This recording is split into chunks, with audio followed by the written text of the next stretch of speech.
Olá pessoal, hoje nós vamos comentar um pouquinho sobre um artigo que saiu recentemente, agora em abril, na revista Lancet. É uma revista muito prestigiada na área médica, como vocês sabem, e esse artigo ele fala sobre o manejo agudo do AVC isquêmico, mais especificamente em relação à terapia trombolítica endovenosa. Vocês devem lembrar que para poder trombolizar um paciente que estiver em janela, é importante que esse paciente, antes de receber a terapia trombolítica, que ele esteja com uma pressão arterial sistólica abaixo de 185 milímetros de mercúrio. Porque, teoricamente, se ele estiver com uma pressão acima de 185 milímetros de mercúrio e você iniciar a alteplase endovenosa, há uma chance maior de haver o que a gente chama de transformação hemorrágica, um sangramento intracraniano que pode, obviamente, evoluir com uma piora aí de mortalidade para esse paciente, e esse é um dos parâmetros mais importantes de não serem quebrados dentro do protocolo de AVC isquêmico agudo. Então, mas também existe aquela questão que vocês também devem saber, que fala sobre o quanto a gente deve reduzir a pressão de um paciente que está tendo um AVC isquêmico. Vocês devem ter ouvido coisas do tipo, no início a gente não reduz a pressão do indivíduo, exceto se a pressão arterial média estiver muito alta, acima de 105, 110, ou a sistólica acima de 220, 210, e aí de fato que a gente vai usar algum tipo de terapia antihipertensiva, endovenosa, geralmente para reduzir essa pressão. Nos casos que não estiverem nesses altos valores de pressão arterial, você deixa a pressão lá, até porque teoricamente há um risco de você reduzir muito bruscamente essa pressão arterial e aumentar a área isquêmica, porque teoricamente você reduziria a pressão de perfusão capilar cerebral, e assim havendo um maior risco do AVC piorar, haver uma progressão de déficit nesse período do AVC isquêmico agudo. Bem, isso é uma questão em aberto na literatura, e por isso temos esse artigo denominado A Redução da Pressão Arterial Intensiva com Terapia Trombolítica Intravenosa para AVC Isquêmico Agudo, um ensaio internacional randomizado aberto e cego para desfechos. De coisa importante, esse é um estudo bem grande, um estudo internacional chamado Enchanted, onde alguns centros do Brasil foram incluídos. Um dos centros é a Faculdade de Medicina de Ribeirão Preto, da pessoa do meu grande amigo Otávio Marques Ponte Neto, que eles conseguiram selecionar alguns pacientes para esse grande estudo mundial. E hoje a gente vai comentar um pouquinho justamente sobre esses resultados, né? Eu vou, para estabelecer uma metodologia de como comentar esses artigos, eu traduzi o abstract desse artigo, e aos poucos a gente vai comentando algumas coisas dos pontos do abstract. Então vamos começar pela introdução desse artigo. Então olha só, a introdução. A pressão arterial sistólica maior que 135 mm de mercúrio é uma contraindicação ao tratamento trombolítico com alteplase intravenosa em paciente com AVC isquêmico agudo. Mas a pressão arterial sistêmica alvo para o desfecho ideal é incerta. Nós avaliamos a redução de pressão arterial intensiva, e aqui o intensivo é justamente para contrapor ao outro tipo de tratamento que eles vão fazer, que é o baseado na diretriz americana, da American Heart Association, sobre o controle de pressão no AVC isquêmico agudo, que também foi recentemente lançado. Então, voltando, a redução de pressão arterial intensiva comparada à redução de pressão arterial recomendada pela diretriz em pacientes tratados com alteplase para AVC isquêmico agudo. Então, é importante lembrar que esse foi um trabalho feito apenas para alteplase. Então, não inclui pacientes que fizeram trombectomia mecânica. Bem, esse é o ponto. E aí começa a parte de método, de fato, para explicar como o trabalho foi feito. Mas antes de a gente chegar na parte de métodos, é importante que a gente entenda que esse trabalho, e tenta, na minha opinião, responder 3 coisas. Primeiro, se eu reduzir bruscamente a pressão nas primeiras horas do AVC isquêmico agudo, eu reduzo a quantidade de sangramentos, de transformações hemorrágicas nos pacientes que eu faço isso. A segunda pergunta é: 2. Eu consigo melhorar o desfecho funcional desses pacientes se eu fizer um tratamento para baixar a pressão precocemente, de modo intensivo, nas primeiras horas do AVC isquêmico agudo? 3. Se eu baixo a pressão arterial de modo muito brusco, de fato vão acontecer aquelas coisas ruins, como redução da pressão de perfusão capilar cerebral, que são teóricos? Então tem essas 3 perguntas aí que talvez o artigo consiga mostrar pra gente como é que vai ser feito, né? Então vamos lá falar de métodos. Então, métodos: nós realizamos um ensaio internacional fatorial, parcial, que tem a ver com o design de como você monta os grupos, aberto, ou seja, é um estudo que não tem controles. Você não vai fazer um grupo de pacientes fará trombólise e outro grupo de pacientes não fará trombólise, ou não fazer controle, ou vai fazer controle de pressão, o outro não vai. Não tem controle. Todos, na verdade, serão tratados, mas serão tratados de maneira diferente, né? E cego para o desfecho de pacientes elegíveis para a trombólise, ou seja, o indivíduo que vai avaliar o desfecho primário, que daqui a pouco a gente vai comentar, que é basicamente a avaliação da escala de Rankin modificada 3 meses depois, esse indivíduo não tem noção de como os pacientes foram randomizados lá no momento do AVC isquêmico agudo. Então, há esse cegamento essencial para esse tipo de trabalho. Outra coisa que ele fala é que os pacientes todos têm que ter idade acima de 18 anos, ok? Sem problemas. Então, elegível para a trombólise com AVC isquêmico agudo, pressão arterial sistólica de 150 mm de mercúrio ou maior, ou seja, tinha que estar com esse nível de PA sistólica maior que 150 para poder entrar no estudo, que tenham sido triados em 110 centros em 15 países. Vejam a magnitude deste estudo. É um estudo que envolve 15 países e, melhor ainda, 110 hospitais, centros que trombolizam nesses 15 países. É um estudo realmente monstruoso. Os pacientes elegíveis foram designados randomicamente, numa razão 1:1, ou seja, chega no serviço, vai haver a randomização e você randomiza.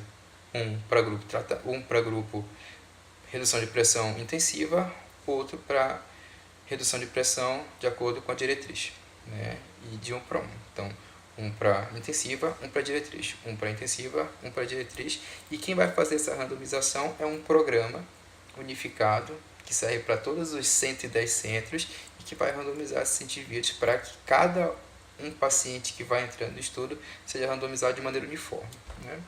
Então é essencial essa uniformização da randomização dentro de um período de 6 horas após isso do AVC isquêmico, para receber redução pressórica intensiva.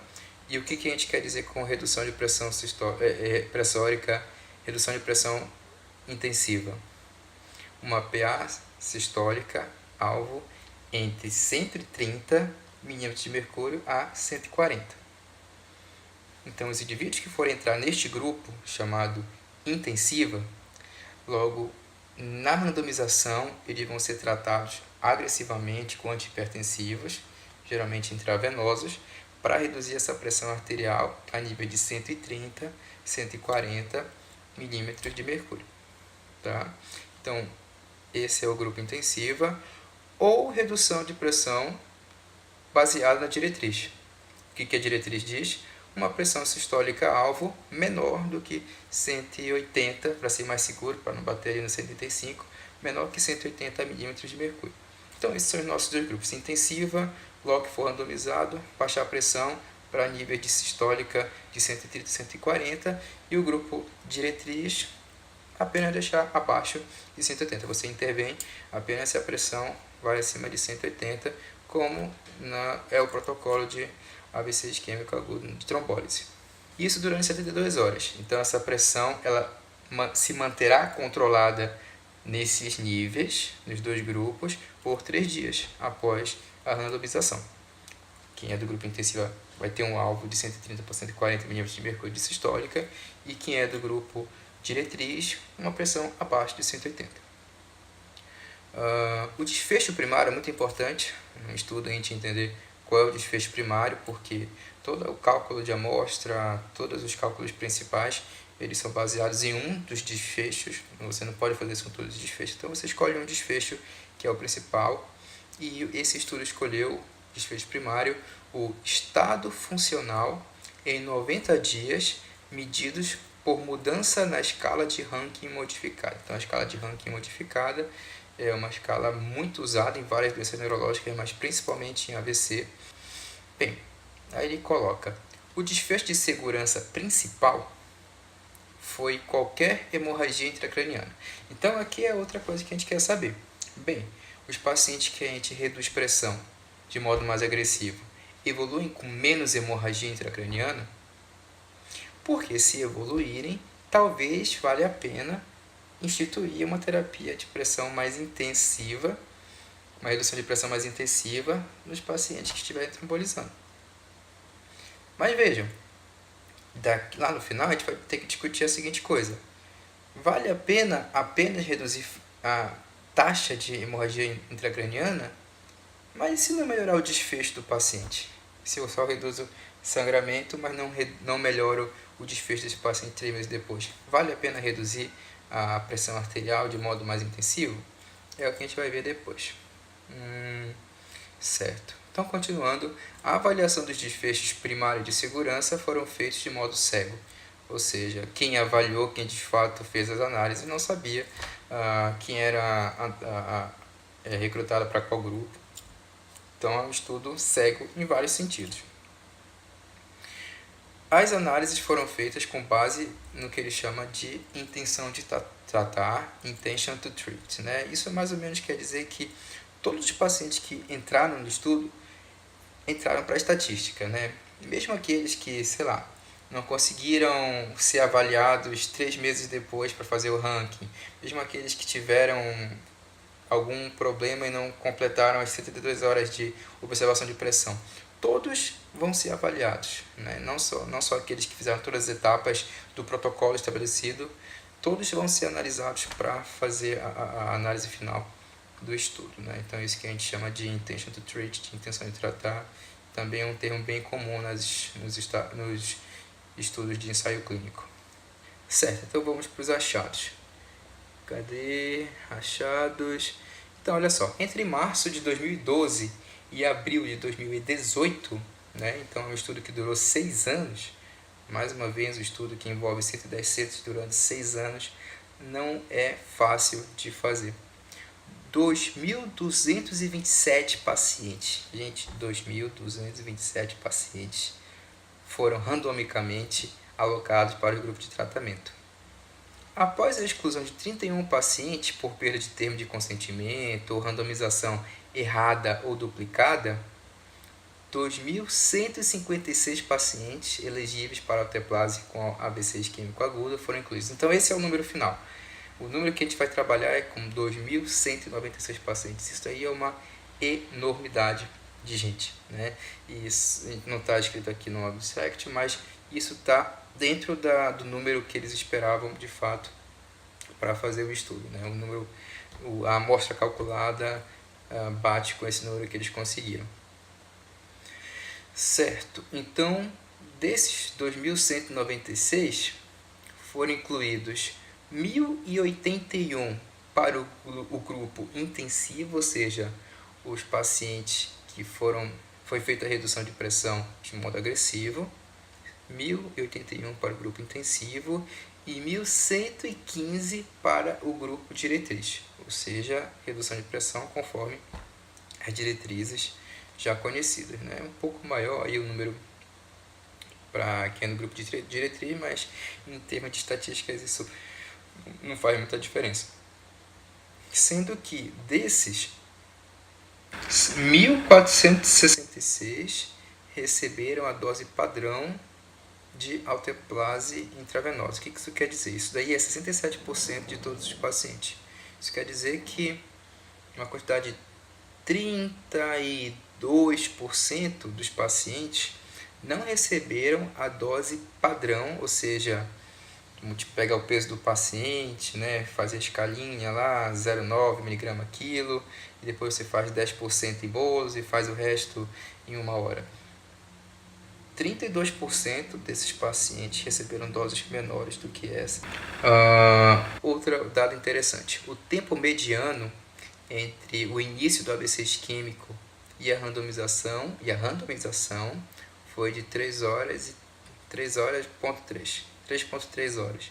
Isso não é o tempo entre o ictus e o início do alteplase, é o início da randomização.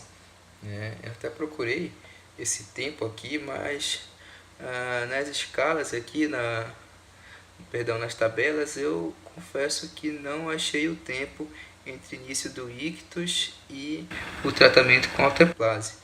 Isso, não sei se eu não achei, se está perdido aqui no meio do artigo, mas é um dado importante para eu saber se esse trabalho aí tratou pessoas que fizeram alteplase de maneira mais precoce ou pessoas que fizeram de modo mais tardio. Mas por esse tempo de randomização, eu acredito que o tempo entre os sintomas e o início da alteplase não tenha ficado muito diferente de 3 horas e meia, 4 horas. Acho que é mais ou menos o que nós temos. Provavelmente eles randomizaram logo depois que foi tomada a decisão de trombose, então não deve ser muito diferente disso, certo?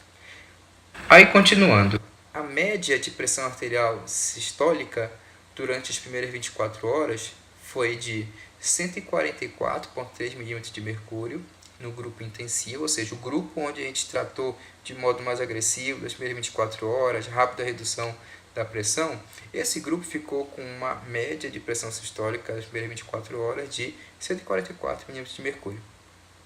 E 149 milímetros de mercúrio no grupo diretriz. Veja, naquele grupo que foi mais permissivo em relação à pressão, a pressão arterial sistólica foi maior do que a do grupo intensivo, mas não foi lá tão maior, 149.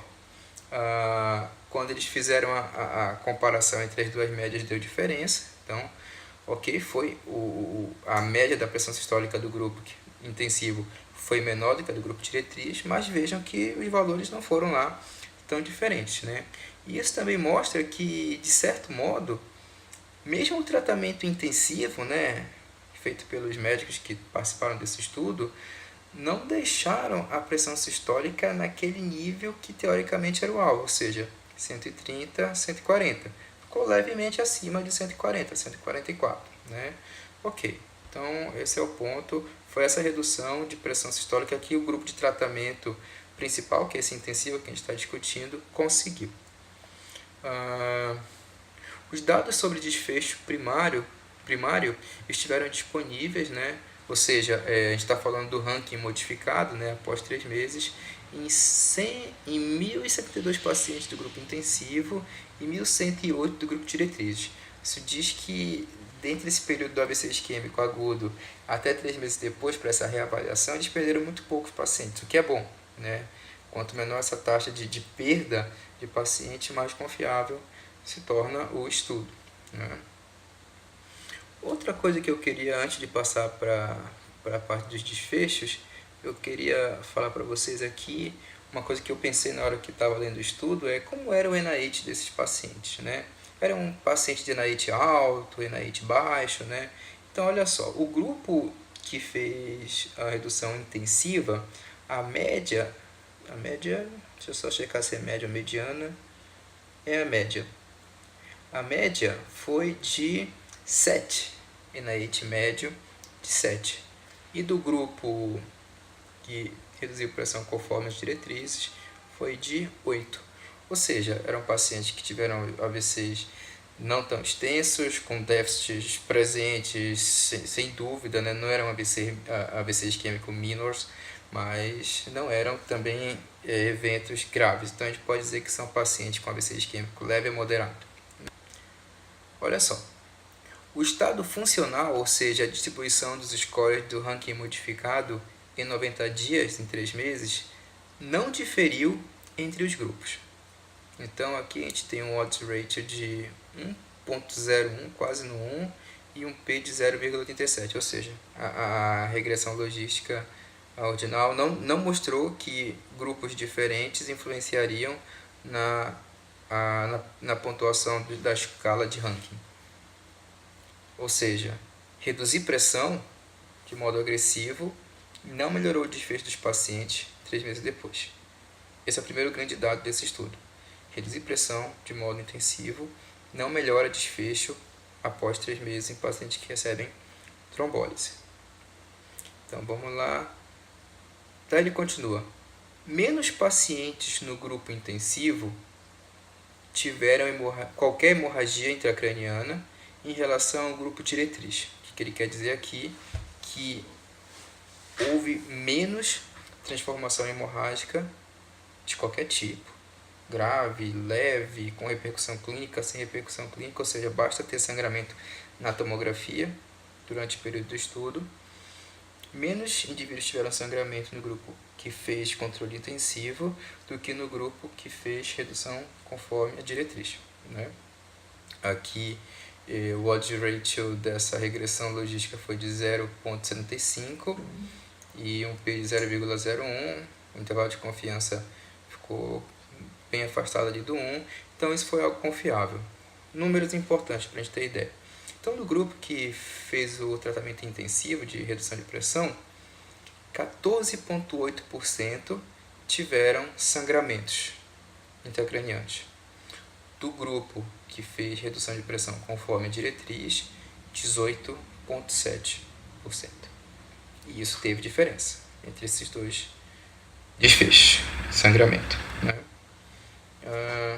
Outra coisa importante é o número de pacientes com algum evento grave não diferiu entre o grupo intensivo e o grupo diretriz, ou seja, qualquer coisa, intercorrência que acontecesse relacionada a sangramentos ou não relacionada a sangramento, infecção, progressão do AVC, não teve diferença entre os grupos.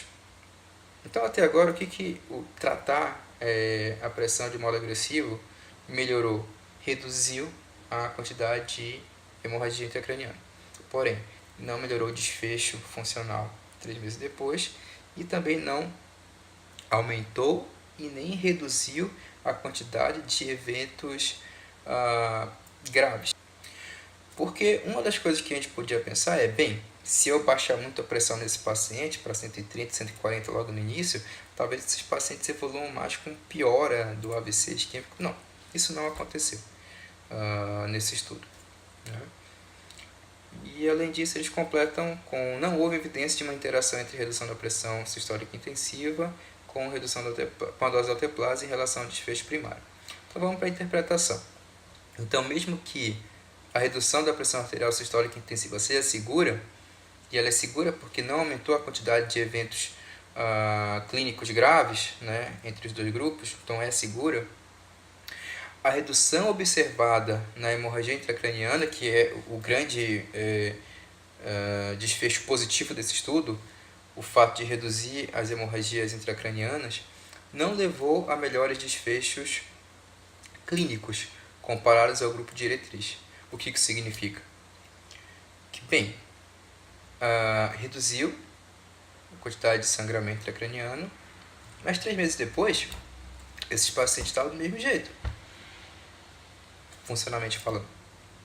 Daí vem a pergunta: vale a pena você mudar todas as diretrizes, toda a cabeça dos médicos que já tratam com AVC isquêmico há muito tempo por causa disso? Vale a pena gastar mais com medicação intravenosa, todos os cuidados que são inerentes a isso?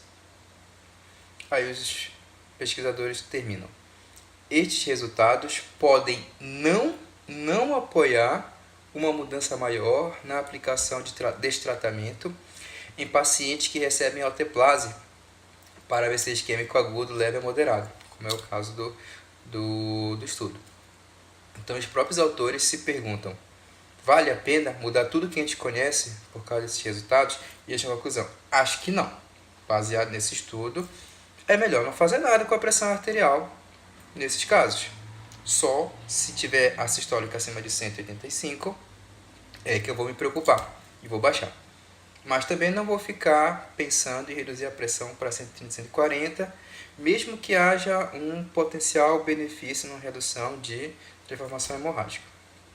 Continuando, para terminar, estudos adicionais são necessários para se definir os mecanismos relacionados com os benefícios e riscos resultantes e uma redução de pressão arterial precoce e intensiva neste grupo de pacientes. Bem, é só para a gente ter cuidado com as coisas. Eu vi na internet, inclusive sites bem confiáveis, vendendo a chamada desse artigo como coisa do tipo redução da pressão arterial no AVC isquêmico aguda já é factível, coisa tipo vamos mudar o controle da pressão no AVC isquêmico agudo na trombólise. Então, muito cuidado. Esse estudo ele apenas mostra que é seguro, não é tão perigoso baixar a pressão arterial para esses níveis 130, 180, 140. Não vai acontecer aquela redução de pressão de perfusão cerebral que a gente fica com medo. Reduz a quantidade de sangramento, mas a que custo? Para ter 3 meses depois pacientes semelhantes? Então, nesse momento, o estudo não orienta que a gente mude de fazer esse controle de pressão no AVC isquêmico agudo na trombose. A gente vai manter do mesmo jeito. Talvez, no futuro, a gente consiga melhorar esse raciocínio baseado em resultados um pouco mais impactantes, mas principalmente que melhorem a funcionalidade dos pacientes que recebem trombólise muito depois do AVC isquêmico. Bem, é isso. Eu vou deixar um link da tradução em português do abstract do artigo. É um artigo muito bom, eu sugiro que vocês leiam com detalhes, tem muita coisa legal lá. E obrigado pela atenção.